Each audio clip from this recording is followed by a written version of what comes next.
Hello friend, आप सभी को हमारे यूट्यूब चैनल में स्वागत है। फ्रेंड, हम लोग दिसंबर सीटेट के लिए 2024 में दिसंबर में जो हमारा एग्ज़ाम होगा सीटेट के, उसके लिए हम लोग देखेंगे पूरे जीरो से भाषा, बोली, लिपि और व्याकरण। भाषा क्या होती है उसके बारे में हम लोग समझे। बोली कैसे, इसके माध्यम से हम लोग बहुत अच्छे से समझ सकते हैं फ्रेंड भाषा के बारे में। भाषा शब्द संस्कृत के भाष धातु से बना है। भाषा शब्द फ्रेंड संस्कृत के भाषा धातु से बना, जिसका अर्थ है बोलना। बोलना अर्थात भाषा वह है। भाषा क्या है? बोलना भाषा है, जिसे बोला जाए। भाषा का संबंध व्यक्ति के विचारों से होता है। भाषा का संबंध व्यक्ति के विचारों से होता है। विचार मुख्य रूप से उठते हैं, जो हमारे मन में विचार मुख्य रूप से उठते हैं, मुख्य रूप से, उसे हम भाषा कहते हैं। लेकिन जब विचारों को ध्यानात्मक रूप से प्रदान किया जाता है, जब हम उन विचारों को धनात्मक रूप से प्रदान किया जाता है, तो वही भाषा बन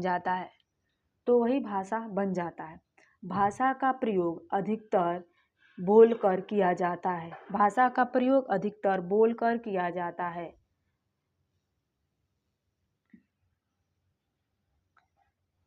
जैसे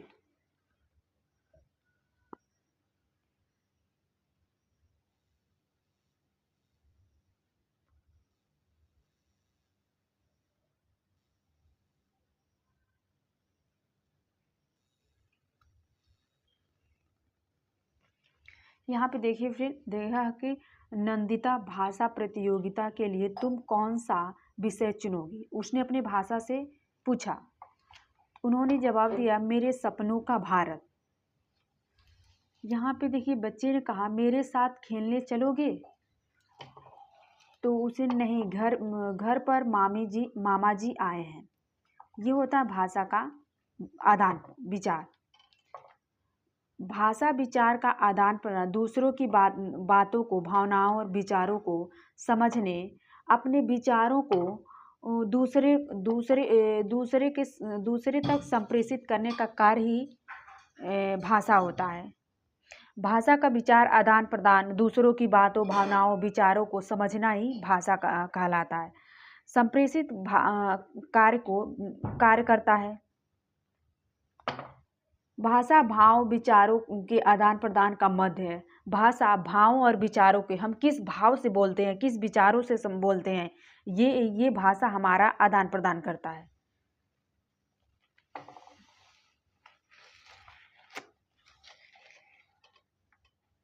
भाषा के रूप, फिर कितने रूप होते हैं भाषा के।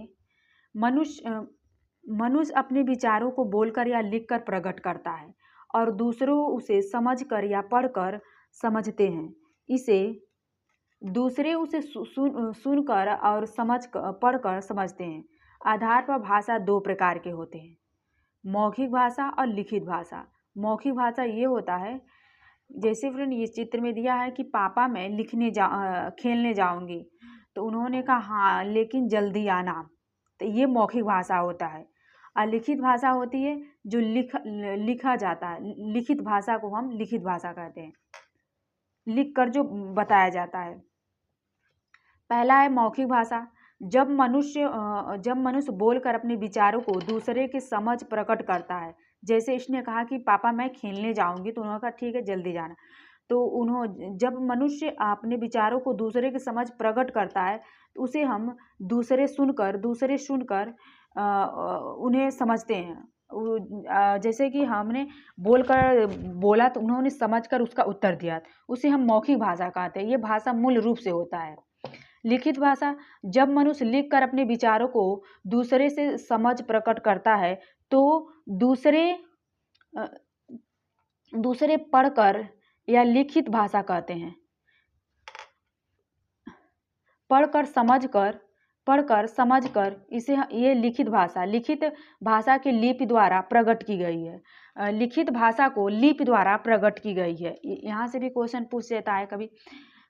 हिंदी भाषा देवनागरिक में लिपि में लिखी जाती है। हिंदी भाषा को देवनागरी में लिपि भाषा में लिखी जाती है। इसके अतिरिक्त विशेष परिस्थितियों में अपने विचारों को प्रकट करने के लिए मनुष्य कुछ संकेतों का भी प्रयोग करता है। कभी कभी किसी परिस्थितियों में फ्रेंड अपने विचारों को प्रकट करने के कोई मनुष्य होता, कोई भी होता है तो कुछ इशारा करता, संकेत करता है तो कोई समझ जाता किसी बात। इस सांकेतिक भाषा कहते हैं उसे, जो विचारों को इशारा करता है उसे सांकेतिक भाषा कहते हैं। जैसे हाथ दिखाकर, किसी को रुकने का इशारा करके करना, किसी को तारीफ करने के लिए अंगूठे और अंगुलियों को मिलाकर घेरा बनाकर दिखाना आदि व्याकरण में सांकेतिक भाषा का अध्ययन नहीं किया जाता है। तारीफ के लिए अंगूठे और उंगलियों को मिलाकर घेरा बनाकर दिखाना आदि है। व्याकरण में सांकेतिक भाषा का अध्ययन नहीं किया गया है। व्याकरण में फ्रेंड सांकेतिक भाषा का अध्ययन एक बस मौखिक और लिखित भाषा का ही अध्ययन किया गया है।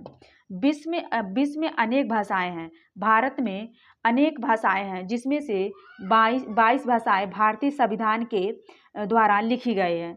हमारे भारतीय संविधान में 22 भाषाएं लिखी गई हैं, लेकिन विश्व में अनेक भाषाएं हैं।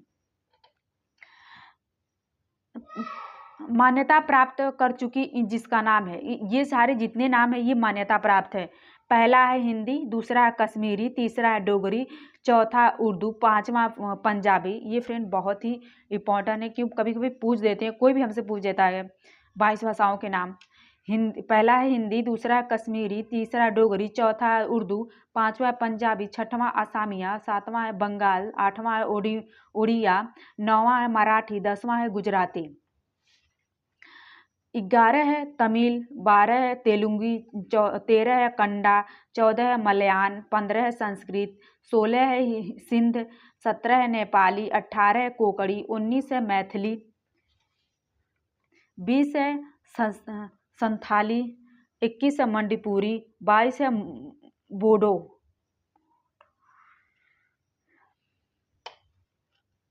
मातृभाषा, मातृ अथवा माँ और परिवार से सीख भाषा को मातृभाषा कहते हैं। मातृभाषा माँ और जो परिवार से हम सीखते हैं उसे मातृभाषा कहते हैं। जैसे हिंदी भाषी परिवार में जन्मे बालक की मातृभाषा हिंदी होती है। मातृभाषा हिंदी होती है। जब परिवार में बच्चा जन्म लेता है तो वो परिवार की सारी भाषा सीखता है, अपनी माँ की और परिवार की, तो उसे हम हिंदी भाषा को कहते हैं।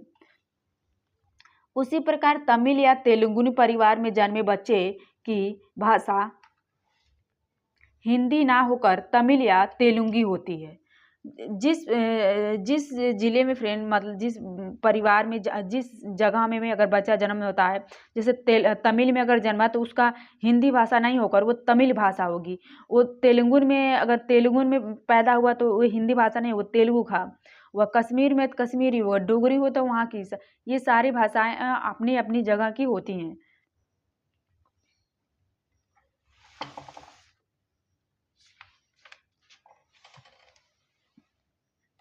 राजभाषा, राजभाषा का अर्थ है राज्य काज, सरकारी कामकाज की भाषा। जैसे 14 सितंबर 1949 को संविधान में हिंदी को राजभाषा अर्थात सरकारी कामकाज की भाषा के रूप में स्वीकृत की दी। इसीलिए 14 सितंबर को हिंदी दिवस के रूप में मनाया जाता है। इसीलिए फ्रेंड 14 सितंबर को हिंदी दिवस के रूप में मनाया जाता है। राष्ट्रीय भाषा, राष्ट्र की भाषा, देश की भाषा, भारत में अनेक राज्य की हैं और हर राज्य में की भाषा अपनी भाषा है। जैसे जम्मू में डोगरी है, गुजरात में गुजराती है, महाराष्ट्र में मराठी है, केरल में मलयान है, और तो असम में असमी है आदि। भारत के सभी राज्य में हिंदी भाषा समान रूप से समझी और बोली जाती है। अतः हिंदी के राष्ट्रीय भाषा भी कहते हैं। हिंदी को हम राष्ट्रभाषा भी कहते हैं। संपर्क भाषा, वह भाषा जो जन जन के बीच संपर्क के माध्यम माध्यम बनती है। संपर्क भाषा किसे कहते हैं? वो भाषा जो जन जन के बीच संपर्क के माध्यम से बनती है, उसे हम संपर्क भाषा कहते हैं। संपर्क भाषा कहलाती है, अर्थात जो वैचारिक, सांस्कृतिक एवं भाषिक स्तर पर आपस में जोड़ने का कार्य करे। भारत में भूमि हिंदी निभाती है, हिंदी नज़र आती है। भारत में सबसे ज़्यादा भूमिका भाषा कोई बोलता है तो हिंदी। भारतीय अलग अलग भाषा के लिए हुई भी है। हिंदी के माध्यम से आपसी संपर्क बनाए रखते हैं। जैसे उत्तर भारत में दक्षिण पूर्वी या पश्चिमी भारतीय हिंदी में ही बात करते हैं, यहाँ संपर्क भाषा है। उत्तरी भारत में, दक्षिण भारत में और पश्चिम भारत में ये हिंदी में ही यहाँ बात करते हैं लोग, और यहाँ पे संपर्क बनाए रखते हैं हिंदी में ही। बोली, भाषा और बोली में अंतर होता है। भाषा के क्षेत्र में रूप को बोली जाती है, क्षेत्र के रूप को बोली कहते हैं। अब बोली देश के किसी भी भाग में बोली जाने वाली वह भाषा है। हिंदी भाषा किसी क्षेत्र में क्षेत्रीय रूप को बोली कहते हैं। जिसे अपना साहित्य नहीं होता है, अपनी लिपि नहीं होती है, बोली में 10-20 मील की दूरी पर में ही हल्का सा परिवर्तन होता है। जैसे हमारे क्षेत्र से फ्रेंड कुछ दूर पर ही कुछ होता है तो वहाँ थोड़े से भाषा चेंजिंग होते हैं, परंतु इसके प्रचलित और सामान्य रूप से कोई परिवर्तन नहीं आता है। ब्रज अवधि खड़ी बोली में साहित्य रचना भी हुई है। ब्रज अवधि और खड़ी बोली में साहित्य की रचना हुई है, परंतु आगे चलकर केवल खड़ी बोली ही वर्तमान हिंदी भाषा का रूप ले पाई है, जिसका व्यवहार हम करते हैं। ब्रज और अवधि खड़ी बोली में साहित्य रचना में भी हुई है, परंतु आगे चलकर खड़ी भाषा का ही व्यवहार हम करते हैं। लिपि, भाषा का मूल रूप है मौखिक, जबकि लिखित रूप बाद में विकसित हुआ। पहले भाषा का मौखिक रूप विकसित हुआ, बाद में लिखित विकास विकसित हुआ। बोली जाने वाली ध्वनियों को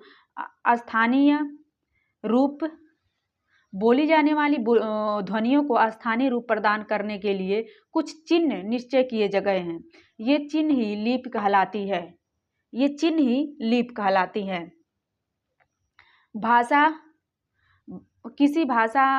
किसी भी भाषा के वर्णों के लिए लिखने की विधि लिपि कहलाती है। किसी भी भाषा के वर्णों को लिखने की विधि को हम लिपि कहते हैं। लिपि ने होती न तो इस इतिहास के अनेक सूचनाएं हम तक नहीं पहुंच पाती। अगर लिपि नहीं होती फ्रेंड तो हम इतिहास के अनेक सूचनाएं हम तक नहीं पहुंच पाती। निश्चय चिन्ह अथवा संकेत ही अक्षर या वर्ण कहे जाते हैं। अंग्रेजी में इन्हें विश्व में कुछ भाषाओं की लिपि एक समान है तो कुछ भाषाओं की अलग अलग। जैसे यूरोपियन भाषाओं की लिपि रोमन होती हैं, परंतु सभी भारतीय भाषाओं की लिपि देवनागरी नहीं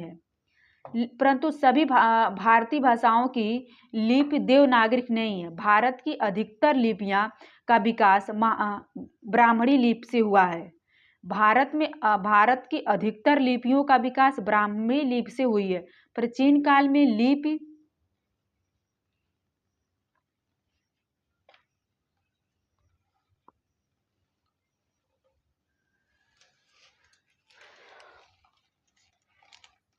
चित्रात्मक रही होगी। प्राचीन काल में लिपि चित्रात्मक रही होगी। सिंधु घाटी में मिले सिक्कों पर यह लिपि नजर आती हैं। सिंधु घाटी के सिक्कों पर ये लिपि नजर आती हैं हमें लिखी हुए।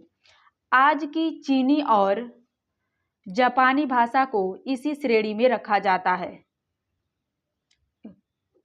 कुछ मुख्य भाषाएं की लिपियां इस प्रकार होती हैं, जैसे संस्कृत देवनागरिक, हिंदी देवनागरिक, मराठी देवनागरिक, गुजराती देवनागरिक। फ्रेंड ये याद रखिएगा, संस्कृत देवनागरिक में है, हिंदी देवनागरिक, मराठी देवनागरिक, गुजराती देवनागरिक, अंग्रेजी Roman, French Roman, Spanish Roman, German Roman, Urdu फ्रांसी, अरबी, पंजाबी गुरुमुखी, असमी देवनागरिक में, असमी भी देवनागरिक में है। व्याकरण शब्द का सामान्य अर्थ होता है शब्द, वाक्य एवं भाषा का विश्लेषण। जैसे गरम गिलास में दूध है, नहीं बेटा गिलास में गरम दूध है। उसने कहा कि उनके बच्चे कहते कि गरम गिलास में दूध है, तो उन्होंने कहा नहीं बेटा गिलास में गरम दूध है। शब्द, वाक्य एवं भाषा का विश्लेषण। इस चित्र में बच्चा अशुद्ध वाक्य बोल रहा है। इस चित्र में आपने देखा कि बच्चा अशुद्ध वाक्य जबकि माता ने इसको शुद्ध बोला। व्याकरण व शास्त्र है जो भाषा के स्वरूप संबंधित नियमों के शुद्ध ज्ञान एवं प्रयोग से सीखता है।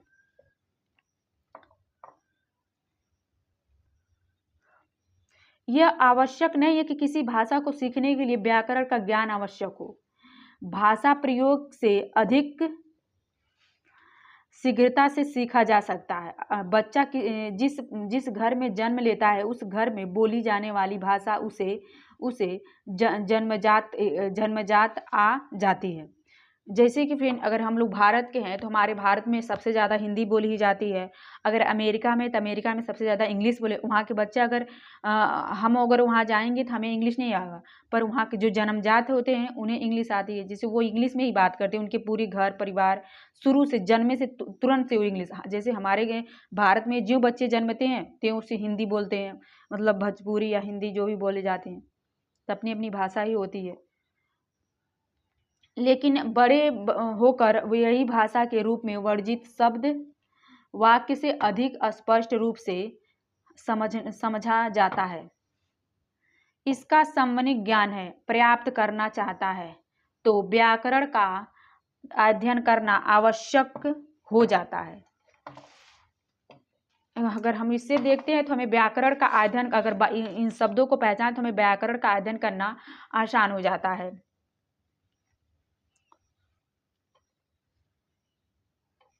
अपनी मातृ के अतिरिक्त यदि कोई भाषा सीखी जाती है तो उसे ज्ञान के लिए शुद्ध शब्द तथा वाक्यों का प्रयोग के लिए व्याकरण का ज्ञान अवश्य होता है।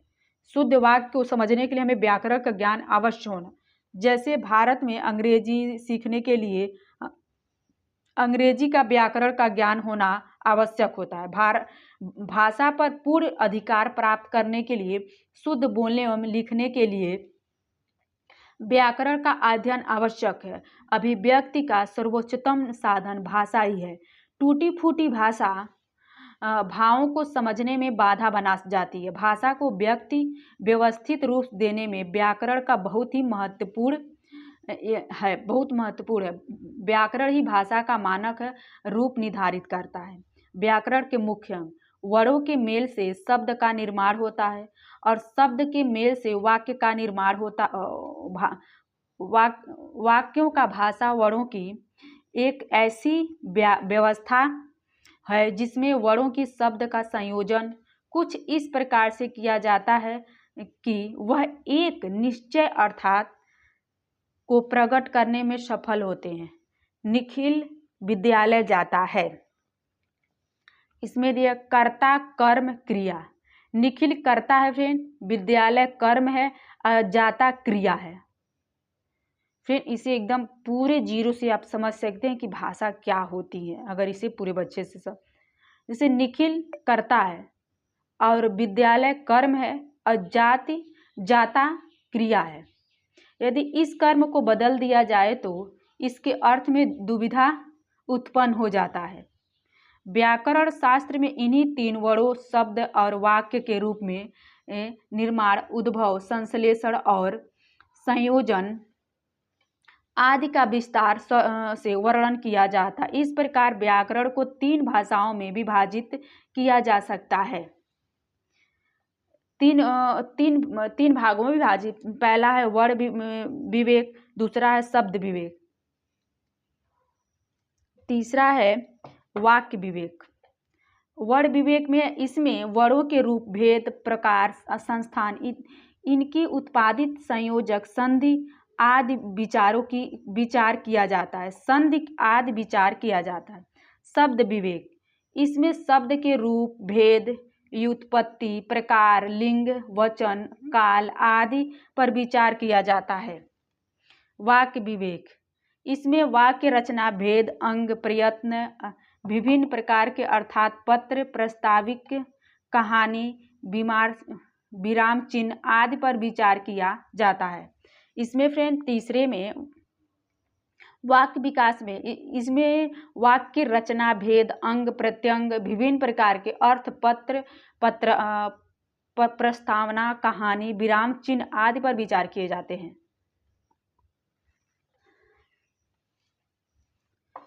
2001 में फ्रेंड ये भी थोड़ा सा जान लेते। 2001 में जनगणना के अनुसार भारत में 122 भाषाओं का 1599 गौड़ भाषाएं हैं। यदि भाषा में बोली और जानी जाती जनजाति भाषाएं भी शामिल कर ली जाएं तो इसकी संख्या अधिक है। मातृभाषा का प्रभाव हिंदी उच्चारण से साफ नजर आता है। जैसे दक्षिण भारत बंधु ख को क और भ को ब बोलते हैं। दक्षिण भारत में बंधु को ख को क और भ को म बोलते हैं। जैसे कि खाता को काता कहते हैं दक्षिण भारती में, और खून को खून कहते हैं, भगवान को भगवान कहते हैं, भजन को भजन कहते हैं। अब पश्चिमी उत्तरी प्रदेश में बिहार और मध्य प्रदेश के कुछ हिस्सों में व को नहीं बोला जाता है। व को नहीं बोला जाता है। वहाँ का रूप ब हो जाता है। वहाँ का रूप ब हो जाता है। जैसे कि वचन तो वचन, वजह तो वजह, व्यवहार तो व्यवहार, व्यवहार तो व्यवहार, ऐसे शब्दों को बदला जाता है।